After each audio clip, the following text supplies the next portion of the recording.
बघताय चौफेर महाराष्ट्र. दिवसभरातल्या महत्त्वाच्या बातम्यांचा आढावा घेऊया टॉप 25 मध्ये. आजपासून एलपीजी सिलेंडरच्या किमतीमध्ये घट. 19 किलोचा व्यावसायिक सिलेंडर 24 रुपयांनी स्वस्त. रेस्टॉरंट्स, हॉटेल्स आणि ढाबे चालकांना दिलासा. सिंधुदुर्ग विमानतळावरून येत्या 11 जूनपासून फ्लाय 91 कंपनीची हैदराबाद ते बंगळुरू विमानसेवा सुरू होणार.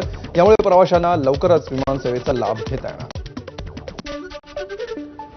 पुणेकरांचा पीएमपीएमएल प्रवास आजपासून महागला. 1 ते 5 किलोमीटर अंतरासाठी आता 10 रुपये मोजावे लागणार. तर दैनिक आणि मासिक पास दरातही वाढ. आजपासून नव्या दरांची अंमलबजावणी.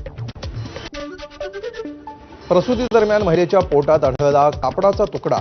रिसोडच्या डॉक्टरांचा प्रताप. संभाजीनगरच्या डॉक्टरांच्या निदर्शनास. या प्रकरणी महिलेकडून संबंधितांवर गुन्हा दाखल.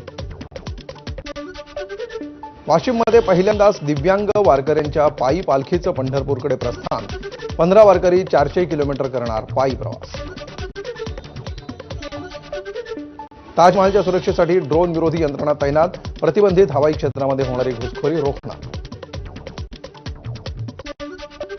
सिक्कीममध्ये भूस्खलनामुळे 1500 पर्यटक अडकले.